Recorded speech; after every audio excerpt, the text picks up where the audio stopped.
Hi, good morning, everyone. Today we will be analyzing the King County housing data set to help us create a housing market model.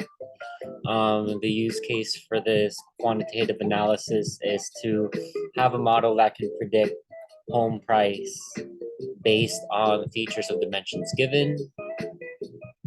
Obviously, this is a record of home sales, so we will be using past predictors with known price to see which of those predictors affect our response variable price the most. We will be incorporating single, multiple, logistic, recursive feature elimination, and k-nearest neighbors, the last two being machine learning algorithms, in order to help us develop our model.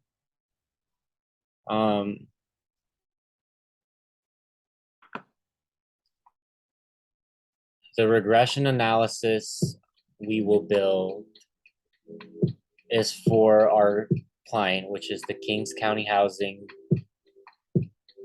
Administration or Authority, KCHA. They wish to collaborate with a home facilities management stakeholder to democratize home repair for the entirety of King County. King County is the largest county in Washington, the Pacific Northwest. Most people are familiar with the Seattle-Tacoma area, which is located in King County. But King County is actually much bigger than just the municipality of Seattle.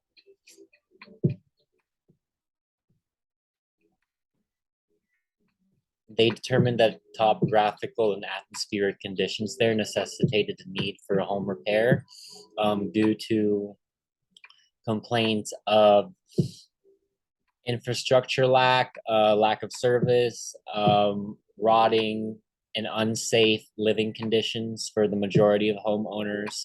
And well, with inflation and energy prices skyrocketing and the cost of building materials then increasing as a result of that, with the economy reacting to the situations and events the way they are, compounded by the effects of climate change, King County really wants to provide its residents with safe living conditions. They want to democratize home repair so that's available in an easy way that everybody can access and benefit from. To fund the program, they received federal assistance through grants, but the federal incentive also comes with the agreement that they levy a tax on the sale of future home prices, as well as modify their existing tax plan, which basically states that tax rates are stated in terms of $10 per 1,000, no more than. This brings in a total of about $24 billion for the year 2021 to 2022, as found in the exploratory data analysis. When we unpack the data, that's basically what we found. And out of that 24 billion, funds need to be reallocated in order to pay for the cost of the program, which is going to be 20 billion in and of itself. Now, the federal government has given us confirmation that they will be funding the program, just not alone. We have to figure out the other half of the of where the funding will come from. The 23 predictor variables we use are displayed here. The last three, age, zip code, and city, are engineered using the web scrape data from a Washington hometown locator, which is basically information, geolocational data on zip code, city specifics for King County, because when we cleaned the data, we actually found that there were home records for home sales that did not exist within the boundary of King County. We are only interested in such sales. Here we observe our price distribution. We have decided to cut or established a lower limit of prices at $375,000 and the higher limit at 2.75 million.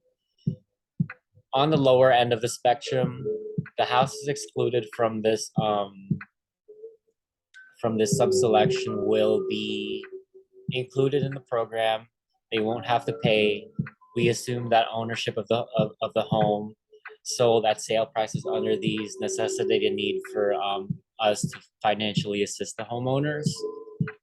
Conversely, with the home sales greater than 2.75 million, we deduce that they the cost of building materials would be too high for a public service to incorporate anyways and be somewhat equitable. So we're just going to go ahead and leave those home repairs to the discretion of those homeowners.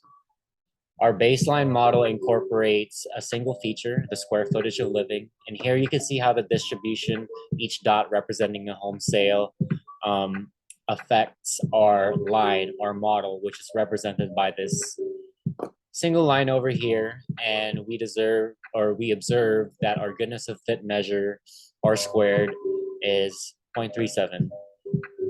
Definitely improve upon that by adding more features. But that's a good baseline start.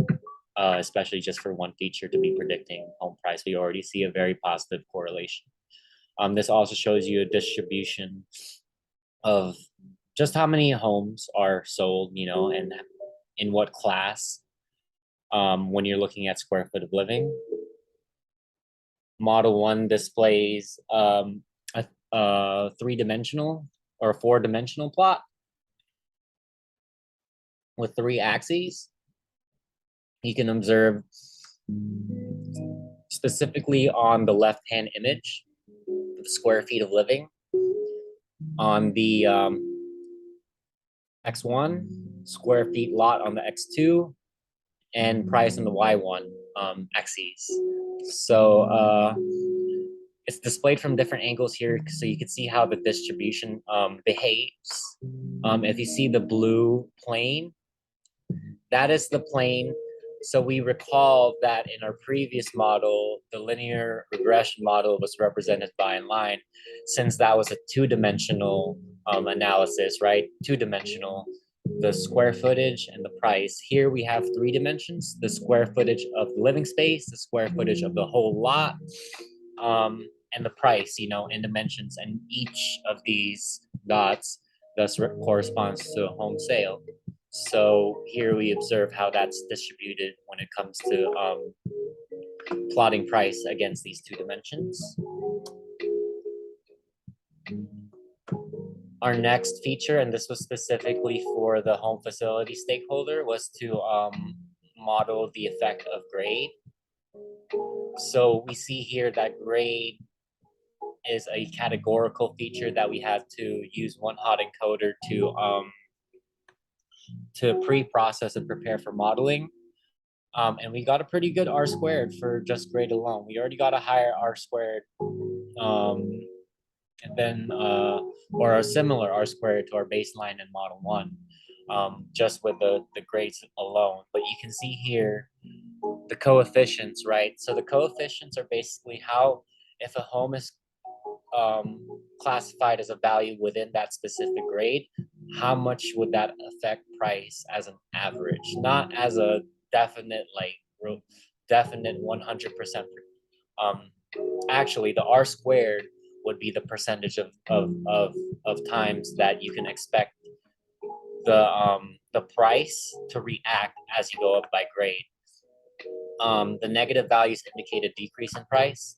The positive values represent an increase in price. We see that the mansion category actually shows a decrease. That's because there's only one that we found in the EDA that fell in this category. So mathematically, it skews our data. And here we see it as a representation. So we can go ahead and ignore that since we're going to drop that in later models. But let's observe our p-values, which represent the error. We are observing not any of them crossing the threshold of 0.00 or 0.05. So we can determine that it's not just chance. These classes are affecting price, right? Our error defines the fact that if it's greater than the threshold, then we fail to reject the null hypothesis, and we have to consider that chance had a say in the results that we got. Model 9 is the final model before the final model. We have our highest R squared up to this point at 5.99, and these are the dimensions that we fed. As you can see, it's quite a big list. We want to go ahead and streamline that. So we do that with the help of recursive feature engineering using a machine learning decision tree algorithm, random forest. We basically set up our train test split lists and modeled on the training and test sets. The system then called a list of the best to worst predictive features based on the results of that predictive modeling. So we can see here a lot of the top 10 best predictor variables are square footage metrics of the house, right? So whether the house is, a square footage, where it is latitude, longitude wise, we didn't explore that before.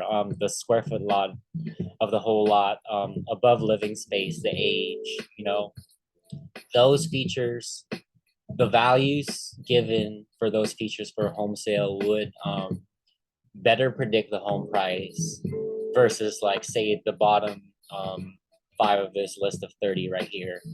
So the top 5 would be better at basically saying or speaking to a home price than these bottom 5 is what that deduces. So for a final model, we take those considerations and help us streamline model 9 to make a model that's less dimensional, so less noisy, less chance for multicollinearity or other skew mathematical things that could skew our goodness of fit, and determine our R squared invalid. So for a final model, we have this set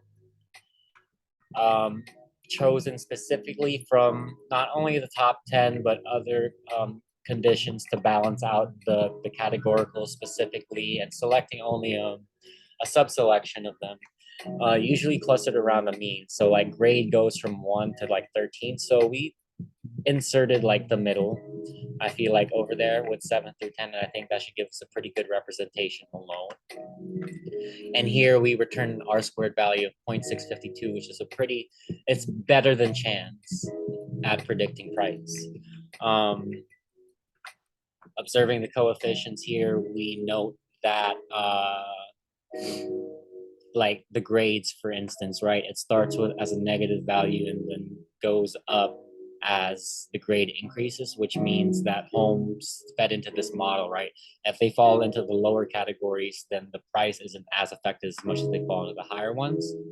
And the really cool thing about this model is that we observe p-values that don't, with the exception of longitude, don't cross the threshold. So we can go ahead and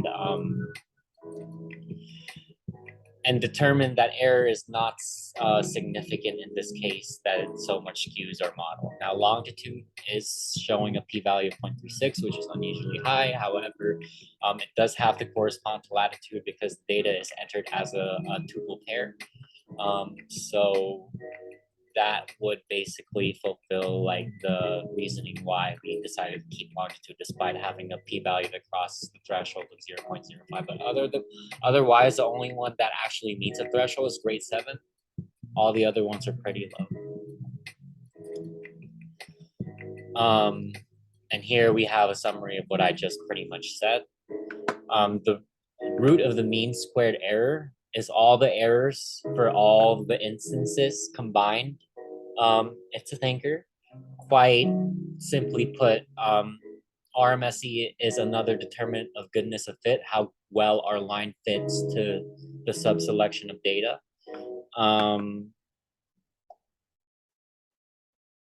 So the determinants for creating this model is, we had model 9, and then we used the RFE results to eliminate recursive or otherwise unnecessary features. Also, coefficients, p-values were investigated along with the rest of our findings from the earlier EDA, which can be detailed in the notebook if you want to review that. Then for rigorousness, we decided to test our final model against another machine learning algorithm, k-nearest neighbors, which is, in short summary, it goes off the assumption that birds of a feather flock together, right? Like things are very similar to each other. Therefore, you can find or predict values based on predictors that are very much alike. So we recall that the R squared and RMSE for the final model were these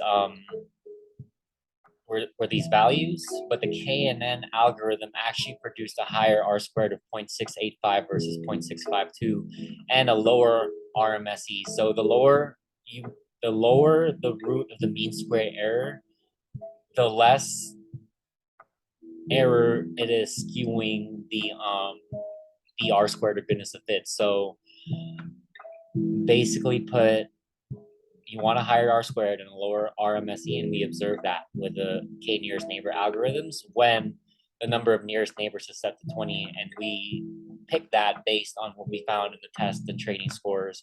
The x-axis representing the number of neighbors and the y-axis representing the test score. Here are our findings. You can pause the video if you want. Our recommendations, we can estimate the existing home sale records to form the basis for classifications for the tax revenue, right?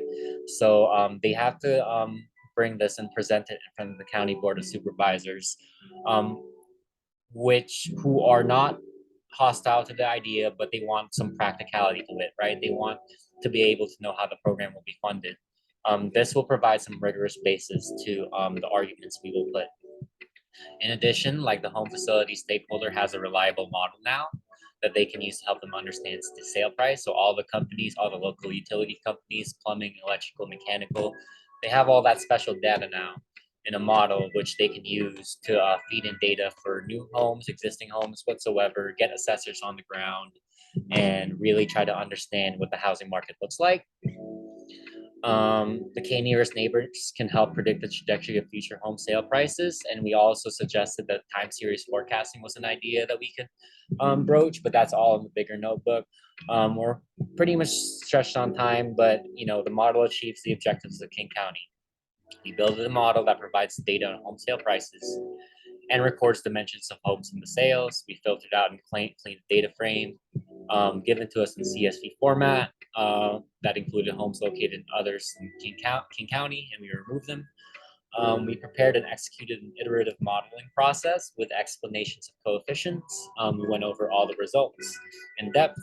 And through EDA and research, information and dimensions about homes in King County was really investigated. And then specifically, a good example of that would be the grade feature for the home facilities management stakeholder.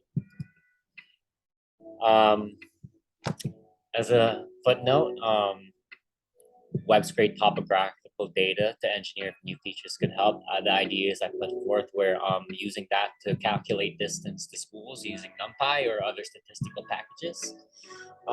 Distance to schools, distance to public parks, density of park, density of public services in the area, like fire, water, fire, police, healthcare, and other public services, and like the proximity of the home sale to areas within those densities or classifiers. That's going to take a whole nother process.